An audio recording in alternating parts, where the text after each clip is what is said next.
నామంలో మీ అందరికీ మరొకసారి వందనాలు. ఈ టీవీ కార్యక్రమం ద్వారా మీతో మాట్లాడడానికి దేవుడు ఇచ్చిన ఆధిక్యత కొరకై ప్రభువును స్తుతిస్తున్నాను. గతించిన ఎపిసోడ్ చాలా దీవెనకరంగా ఆశీర్వాదకరంగా ఉన్నది. మీరు ఇస్తున్న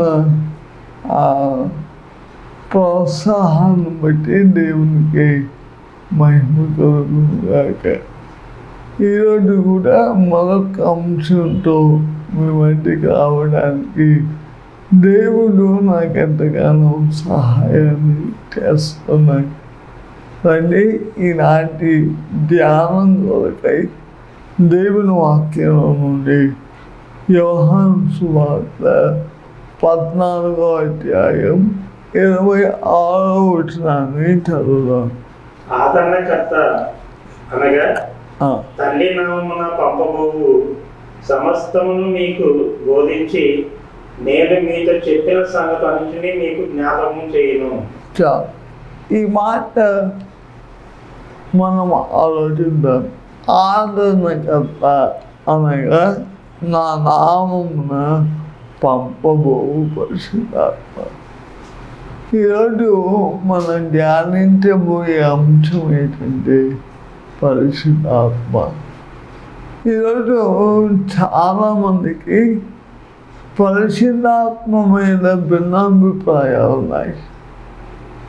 కొంతమంది పరిశుద్ధాత్మని వ్యక్తి అంటారు, మరికొంతమంది ఏమో శక్తి అంటారు.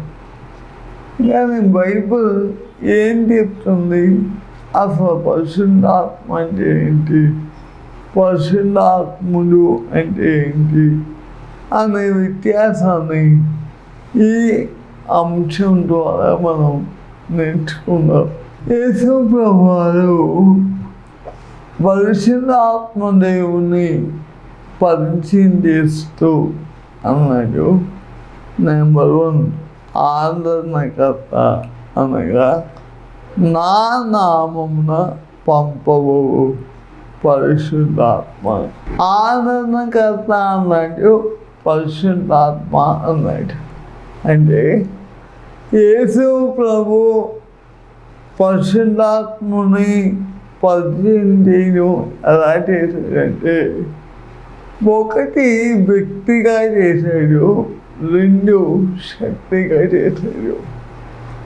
మనకు అర్థమవలసిన విషయం ఏంటంటే పరిశుద్ధాత్ముడు కేవలం వ్యక్తే కాదు, ఆయన కేవలం శక్తే కాదు, ఆయన వ్యక్తి ప్లస్ శక్తి.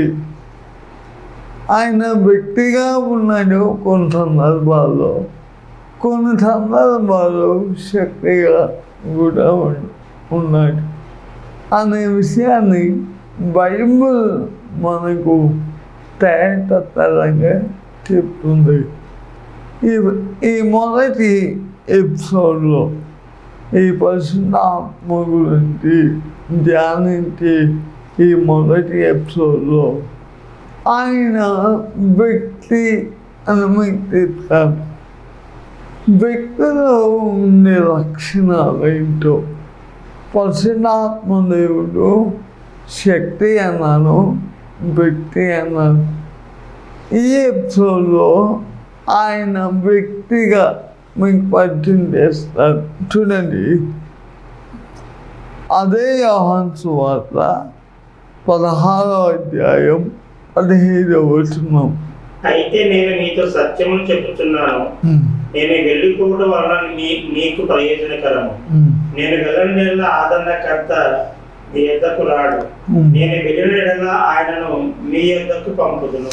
చూడండి, ఆదరణకర్త అని మాట్లాడుతూ ఆయన అన్నట్టు. ఆదరణకర్త అని చెప్పి ఆయన మీ వద్దకు పంపును అన్నాడు. అంటే దేవుడు యేసు ప్రభు పరిశుద్ధాత్మ దేవుని ఇక్కడ ఎలా పరిచయం చేస్తున్నాడు అంటే వ్యక్తిగా ఆయన పరిచయం చేస్తున్నాడు. ఆ వ్యక్తి అయిన పరిశుద్ధాత్మ దేవుడు ఏం చేస్తాడు, ఏంటి పోతాడు అనేది చూద్దాం. యోబు గ్రంథం 33వ అధ్యాయం 4వ వచనం. దేవుని ఆత్మ నన్ను సృజించెను, సర్వశక్తిని యొక్క శ్వాసము నాకు జీవమిచ్చెను. దేవుని ఆత్మ నన్ను సృజించెను అంటే ఆత్మ అయిన దేవుడు మానవుని సృజించాడు. ఆయన వ్యక్తి కాబట్టి ఆ వ్యక్తి అయినటువంటి దేవుడు తత్వములో తండ్రి కుమార పరిశుద్ధాత్మలో ఒకరై ఉన్న ఆ పరిశుద్ధాత్ముడు మానవుని చేసే ప్రక్రియలో ఆయన కూడా తన వంతు తన పాత్ర పోషించాడు. దాన్ని ఉటంకిస్తూ మోషే ఈ యోబు గ్రంథాన్ని రాస్తూ అన్నాడు, ఏమన్నాడు సార్ అన్నాడు, ఆయన నన్ను సృజించెను అని రాశాడు. ఈ యోబు గ్రంథంలో ఆయన చెప్పిన మాట ఏంటంటే ఆయన నన్ను సృజించెను. రెండవ మాట, ఆయన వ్యక్తి కాబట్టి ఆయన సృజించగలడు, సృజించే శక్తి ఆయనకు ఉంది. రెండవ మాట చదువుతాం. పరిశుద్ధాత్మ దేవుడు ఏం చేస్తాడంటే తీతుకు రాసిన పత్రిక 3వ అధ్యాయం 5వ వచనాన్ని చదవండి. మనము నీతిని అనుసరించి చేసిన క్రియల మూలంగా కాక తన కనికరం చొప్పుననే పునర్జన్మ సంబంధమైన స్నానం ద్వారాను పరిశుద్ధాత్మ మనకి నూతన స్వభావం కలగజేయడం ద్వారాను మనల్ని రక్షించెను. మధ్య పరిశుద్ధాత్మ దేవుడు ఏం చేస్తాడు అంటే నూతన స్వభావం. ఒక్కొక్క పరిశుద్ధాత్మ దేవుడు వస్తే ఆ పరిశుద్ధాత్మ దేవుడు వస్తే ఆ వ్యక్తి అయిన దేవుడు ఒక వ్యక్తి జీవితంలోకి వస్తే ఆయన చేసేది రెండవ పని ఏంటంటే ఒకటి శుద్ధిస్తాడు, రెండవది నూతన స్వభావం. ఇలా చాలామంది పరిశుద్ధాత్ముడు ఉన్నాడు మాలో అని చెప్పుకుంటున్న కొందరు వాళ్ళలో వారి స్వభావం ఉండదు, వాళ్ళ మాటలు మారవు, వాళ్ళ చూపులు మారవు, వాళ్ళ ఆలోచన మారదు, వాళ్ళ నడవడిక మారదు. నేను పరిశుద్ధాత్మ దేవుడు ఒక వ్యక్తిలోకి వస్తే జరిగే మొదటి క్రియ ఏంటో తెలుసా? ఆ వ్యక్తి జీవితం ఏమవుతుందంటే నూతన స్వభావముగా మార్చబడు. పరిశుద్ధాత్ముడు చేసే పని ఏంటంటే ఒక వ్యక్తిని నూతన స్వభావంలోకి మారుస్తాడు. మూడవది చూడండి, పరిశుద్ధాత్మ దేవుడు ఒక వ్యక్తిలోకి వస్తే హెబ్రీ పత్రిక 9వ అధ్యాయం 14వ వచనం. నిత్యుడు ఆత్మ ద్వారా తనను తాను దేవునికి నిర్దోషునిగా అర్పించుకొనిన క్రీస్తు యొక్క రక్తము నిర్జీవ క్రియలను విడిచి జీవం గల దేవుని సేవించుటకు మీ మనస్సాక్షిని ఎంతో ఎక్కువగా శుద్ధి చేయును. ఇక రెండు పదాలు. పరిశుద్ధాత్మ దేవుడు వస్తే జరిగే మూడవ ప్రక్రియ ఏంటంటే నెంబర్ 1 దేవుని సేవించేటట్లు చేస్తాడు. మనం దేవుని ఎట్లా సేవించాలో మనకి తెలియదు, కానీ మనం దేవుని సేవించడానికి దోహదపడేది పరిశుద్ధాత్ముడు. పరిశుద్ధాత్ముడు ఏం చేస్తాడంటే ఆయన్ని సేవించేటట్లు చేస్తాడు. అంతేకాదు ఆయన శుద్ధి చేస్తాడు.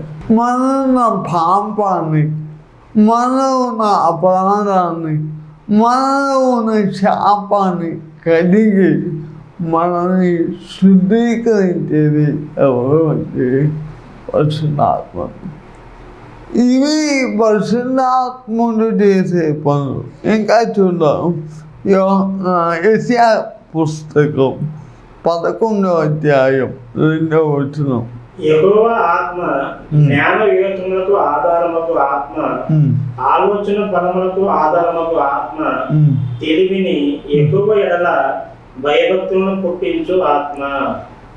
చూడండి, దేవుని ఆత్మ ఏం చేస్తాడంటే జ్ఞాన వివేకములకు ఆధారముగా ఆత్మ.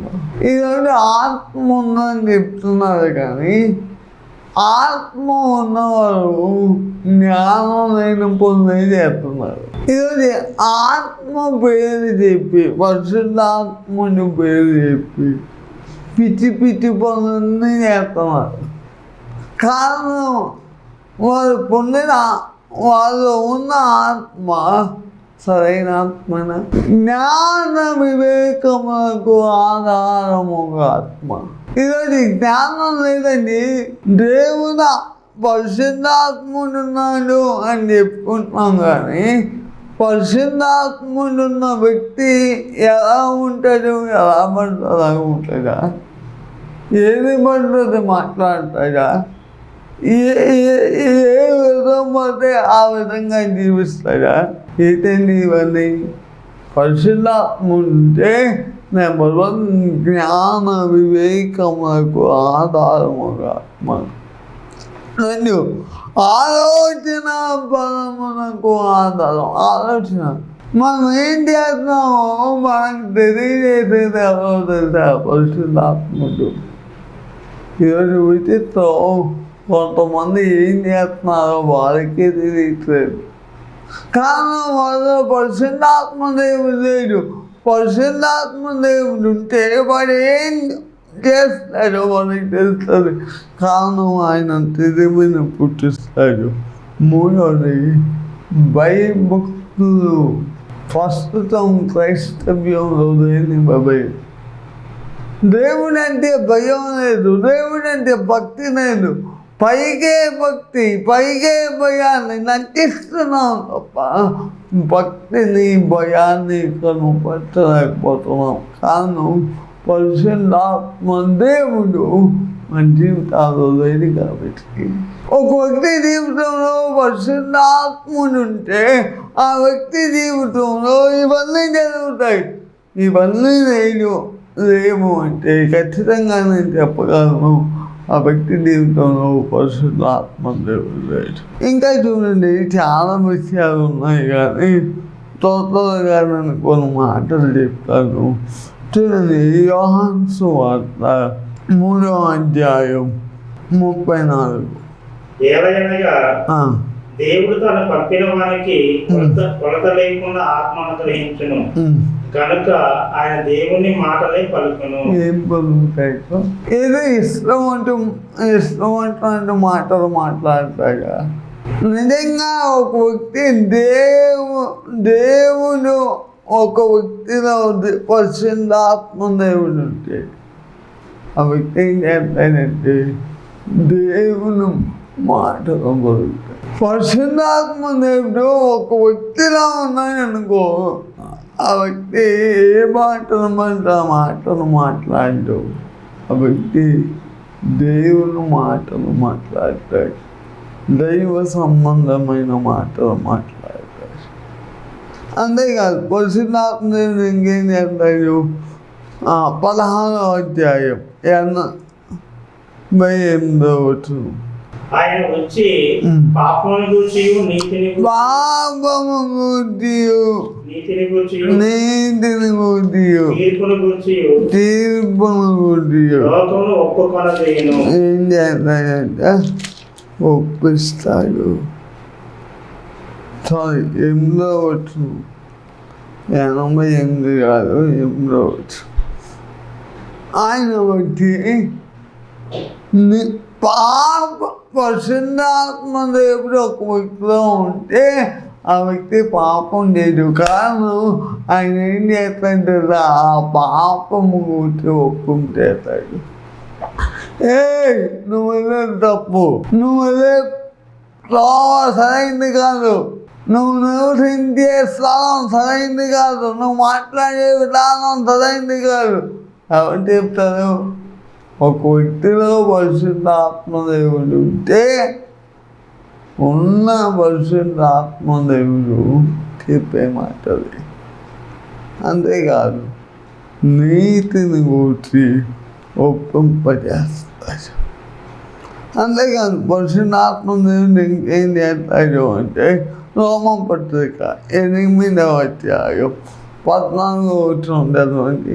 దేవుని ఆత్మ చేత ఎందరు నడిపింపబడుతుందో వారందరూ దేవుని కుమారులై. పరిశుద్ధాత్ముడు ఏం చేస్తాడంటే నడిపిస్తాడు. నువ్వు ఎలా నడాలో ఈరోజు చాలా మందికి ఎలా నడాలో తెలుసు, లోకంలో ఎలా నడాలో తెలుసు, సంఘంలో ఎలా నడాలో తెలుసు, సేవకులు ఎదుట ఎలా నడాలో తెలుసు. ఇష్టమంటున్నట్టు నడుస్తారు, ఇష్టమంటున్నట్టు. కానీ పరిశుద్ధాత్మదేవుడు ఒక వ్యక్తిలోకి వస్తే ఆ వ్యక్తిని పరిశుద్ధాత్మను ఏం చేస్తాడంటే నడిపిస్తాడు. నువ్వు ఎలా నడాలో, ఏ విధంగా నడాలో, ఏ విధంగా నడిస్తే దేవునికి అనుకూలమో ఆ విధంగా నిన్ను నడిపించేవాడు పరిశుద్ధాత్ముడు. ఇంకా చూడండి, కొరింథీయులకు రాసిన పత్రిక 2వ అధ్యాయం 10వ వచనం చదవండి. మనకైతే దేవుడు వాటిని తన ఆత్మలను బయలుపరిచి ఉన్నాడు. ఆ ఆత్మ అన్నిటినీ దేవుని మర్మములను కూడా పరిశీలిస్తున్నాడు. అన్నింటినీ పరిశీలిస్తాడు. పరిశుద్ధాత్మ దేవుడు ఏం చేస్తాడు? అన్నింటినీ, కొన్నింటిని కాదు, అన్నిటినీ పరిశీలిస్తాడు. ఆత్మదేవుడు ఒక వ్యక్తిలోకి వస్తే ఆ ఆత్మదేవుడు ప్రతిదాన్ని ఇది కరెక్ట్ కాదు, ఇక్కడ ఉండకు నువ్వు, ఈరోజు ప్రతిదాన్ని నువ్వు ఎందుకు నమ్ముతున్నావు, ప్రతిదాన్ని నువ్వు ఎందుకు ఫాలో అయిపోతున్నావు, ప్రతిదాన్ని ఎందుకు వెంబడిస్తున్నావు అంటే ఆత్మదేవుడు పరిశుద్ధాత్ముని లేదు. పరిశుద్ధాత్మదేవుడు ఒక వ్యక్తిలో ఉంటే జరిగే పని ఏంటో తెలుసా? ఆయన అన్నింటినీ పరిశీలిస్తాడు. ఏది దుర్బోధ, ఏది దుర్బోధ కాదు, ఏది వాక్యానుసారమైన బోధ, ఏది వాక్యానుసారమైన బోధ కాదు అనేది పరిశీలించేవాడు పరిశుద్ధాత్ముడు. ఏది కరెక్టో ఏది తప్పో పరిశీలించేవాడు పరిశుద్ధాత్మ. అంతేకాదు గలతీ పత్రిక 5వ అధ్యాయం 25వ వచనం చదవండి. మనము ఆత్మనుసరించి జీవించు వారమైతే ఆత్మనుసరించి క్షేమముగా నడుచుకుందాము. ఆయన ఆత్మ ఏం చేస్తాడు? క్రమం పరుస్తాడు. ఈరోజు పరిశుద్ధాత్ముడు అంటున్నారు కానీ క్రమం చాలా మంది డిసిప్లైన్ లేదు. డిసిప్లైన్ లేని చోట పరిశుద్ధాత్ముడు ఉండదు. పరిశుద్ధాత్మ దేవునికి ఏం కావాలి? క్రమం. ఈరోజు చాలా మందిలో క్రమం లేదు. వెచ్చన వినితనం ఉంది. వెచ్చన వినిగా జీవించడం, వెచ్చన వినిగా బ్రతకడం, వెచ్చన వినిగా కార్యాలు చేయడం కారణం పరిశుద్ధాత్ముడు. పరిశుద్ధాత్ముడు ఉంటే నీ క్రమం తెలుస్తుంది. వెచ్చన వినితనానికి అలవాటైపోయింది ఈరోజు క్రైస్తవ సమాజం. కారణం పరిశుద్ధాత్ముడు. అడిగేమో లేదు, ఎదురించేస్తాం, ఏ మాట అయినా మాట్లాడేస్తాం, ఎలాగైనా ఉంటాం. ఎందుకు మన జీవితంలో క్రమాలు లేవు తెలుసా? పరిశుద్ధాత్ముడు లేదు. పరిశుద్ధాత్ముడు ఒక వ్యక్తిలో ఉంటే ఆ వ్యక్తిలో ఉండేదేంటో తెలుసా? క్రమము. అంతేకాదు ఎఫెసీ పత్రిక 4వ అధ్యాయం మొదటి వచనం చదవండి. కాబట్టి మీరు సమాధానమును బంధము చేత ఆత్మ కలిగించు ఐక్యమును కాపాడుకున్న యందు శ్రద్ధ కలిగిన వారై ప్రేమతో ఒకరినొకడు సహించుచు. చూడండి, ఆత్మ దేవుడు ఎక్కడ ఉంటాడో అక్కడ ఐక్యత ఉంటుంది. ఈరోజు సంఘాల్లో ఐక్యత ఉందా? ఆయనంటే ఇదికి పడరు, ఇదంటే ఆయనకి పడరు. ఒకరికొకరు పోట్లాడుకునే వాళ్ళు తయారైపోయారు. ఒకరినొకరు విమర్శించుకునే వాళ్ళు తయారైపోయారు. ఒకరినొకరు తప్పులు చూపించే వాళ్ళు తయారైపోయారు. కారణం ఐక్యత లేదు. అంటే పరిశుద్ధాత్మ దేవుడు లేదు. పరిశుద్ధాత్మ దేవుడు ఎక్కడ ఉంటాడో అక్కడ ఉండేదేంటో ఐక్యత, యునైటెడ్. ఈరోజు చాలా మంది జీవితాల్లో, కుటుంబాల్లో, సేవలో వ్యక్తిగతంగా ఐక్యత లేదు. కారణం పరిశుద్ధాత్మ లేదు. పరిశుద్ధాత్ముడు ఎక్కడ ఉంటాడో అక్కడ ఉండేదేంటో ఐక్యత, యునైటెడ్. ఈరోజు ఐక్యత కనుమరుగైపోయింది. కారణం పరిశుద్ధాత్మ లేదు. అంతేకాదు, దశలోనికం రాసిన పత్రిక 2వ అధ్యాయం 13వ వచనం చదవండి. ప్రభు వలన ప్రేమపడిన సహోదరులారా, ఆత్మ మిమ్మల్ని పరిశుద్ధపరచుట వలనను మీరు సత్యమును నమ్ముట వలనను రక్షణ పొందుటకు దేవుడు ఆదరణ మిమ్మల్ని ఏర్పరచుకొనెను. ఏమన్నాడు? పరిశుద్ధాత్ముడు ఒక వ్యక్తిలోకి వస్తే ఆ వ్యక్తి ఏమవుతాడంటే పరిశుద్ధపరచబడతాడు. ఈరోజు పరిశుద్ధత అనేది కనుమరుగైపోతుంది. కారణం ఏంటంటే ఆత్మదేవుడు. ఒక వ్యక్తిలో ఆత్మదేవుడు ఉంటే ఆ ఆత్మదేవునికి మనం చోటిస్తే ఖచ్చితంగా మనం కలిగేది ఏంటో తెలుసా? పరిశుద్ధపరచబడతారు. ఆయన ఎవరు అంటే పరిశుద్ధుడు. ఆ పరిశుద్ధుడైన దేవుడు మనలోకి వస్తే, మనలో నివాసం చేస్తే జరిగే ప్రక్రియ ఏంటో తెలుసా? మనల్ని పరిశుద్ధపరుస్తుంది. అందుకే దేవుని వాక్యంలో రాయబడిన మాట యెహోవా మకాబేస్ అంటే పరిశుద్ధ ఆయన మనల్ని పరిశుద్ధపరుస్తాడు. He was sanctify him. ఆయన మనల్ని పరిశుద్ధపరుస్తాడు. మొదటి యోహాను పత్రిక 2వ అధ్యాయం 25వ వచనం చూడండి. అయితే ఆయన వలన మీరు పొందిన అభిషేకం మీరు నిలుచుతున్నది కనుక ఎవరు మీకు బోధింపనక్కర్లేదు. ఆయన ఇచ్చిన అభిషేకం సత్యమే గాని అబద్ధం కాదు. అది అన్నింటినీ గురించి మీకు బోధించిన ప్రకారం గాను ఆయన మీకు బోధించిన ప్రకారం గాను ఆయనలో మీరు నిలుచుతున్నారు. ఏదంటే పరిశుద్ధాత్మ దేవుడు ఒక్కట్లో ఉంటే అన్నిటిని గురించి బోధిస్తాడు. He was teach everything. అన్నింటినీ బోధిస్తాడు. ఏం చేయాలి, ఏం చేయకూడదు, ఎక్కడికి వెళ్ళాలి, ఎక్కడికి వెళ్ళకూడదు, ఎలా ఉండాలి, ఎలా ఉండకూడదు, ఏం మాట్లాడాలి, ఏం మాట్లాడకూడదు. ఇవన్నీ బోధించేది ఎవరంటే కాబట్టి చాలా జాగ్రత్తగా పరిశుద్ధాత్ముని గురించి ఆలోచన చేయాలి. పరిశుద్ధాత్ముడు మనం ఏం చేస్తాడంటే అన్నిటినీ గురించి బోధిస్తాడు. ఇంకో 2 మాటలు చెప్తాను చూడండి. కొరింథీయులకు రాసిన 2వ పత్రిక 3వ అధ్యాయం 18వ వచనం.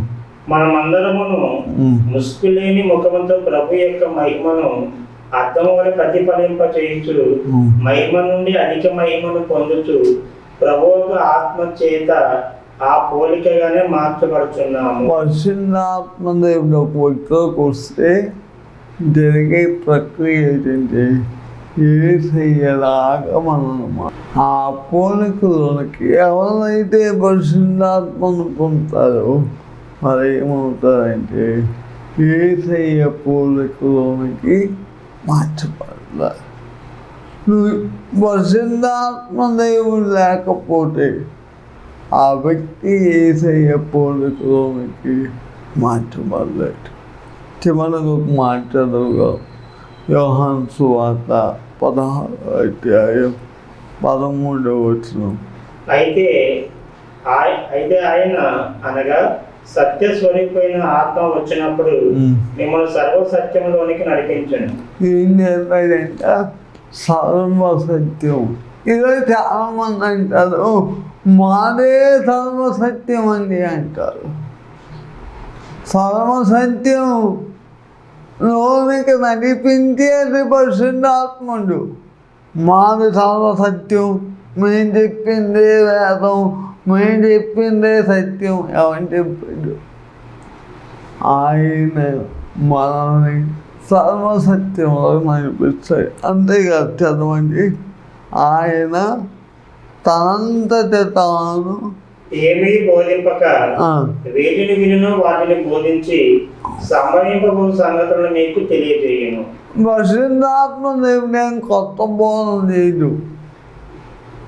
ఈరోజు పరిశుద్ధాత్మ దేవుడిని పెట్టుకొని పేరు పెట్టుకొని వింత వింత బోధనన్నీ చేస్తున్నారు మనవాళ్ళు. నాకు వింటే ఆశ్చర్యం అనిపిస్తుంది. ఆయన ఏం చెప్పాడో అదే చెప్తాడు. పరిశుద్ధాత్మ దేవుడు కొత్త బోధన చేయడు. కొత్త విలువని, కొత్త పద్ధతుల్ని, కొత్త ధోరణి ఇంట్రడ్యూస్ చేయడు. బైబిల్లో లేదు. ఏం చెప్పాడు అదే చెప్తాడు. ఏసయ్యకు వ్యతిరేకంగా, ఏసయ్యకు ఆపోజిట్గా ఏం మాట్లాడు. అలా మాట్లాడాడంటే అది పరిశుద్ధాత్ముడు కాదు. అది ఏదో దానికోసం ఆలోచించారు. కాబట్టి పరిశుద్ధాత్ముడు ఒక వ్యక్తిగా ఏమేం చేస్తాడో మేము ముందు పెట్టాను. దయతో ఆలోచించండి, అన్వేషించండి. ఏవైనా ప్రశ్నలు ఉంటే దయతో మాకు వాట్సాప్ చేయండి. దేవుని మాటలు దీవించునుగాక. ప్రేమ నమ్మకం కలిగిన మా తండ్రి, నీకు స్తోత్రాలు. మీరు మాట్లాడిన మంచి మాటలు కొరకై వందనాలు. మన వాక్యం మా ప్రేమ జీవితాల్లో కార్యసిద్ధిని కలుగజేయమని యేసు నామం పేరిట అడుగుతున్నాము తండ్రి. ఆమేన్. ఈ కార్యక్రమం మీకు ఆశీర్వాదకరంగా, దీవెనకరంగా ఉంటే దయచేసి ఫోన్ చేయండి. ప్రశ్నలు ఏమైనా ఉంటే ఫోన్ చేయండి. తప్పక జవాబులు మీ ప్రార్థన అవసరాలు మాకు ఈమెయిల్ ద్వారా కానీ వాట్సాప్ ద్వారా కానీ పంపండి. దేవుడు మమ్మల్ని దీవించును గాక. ఆమేన్.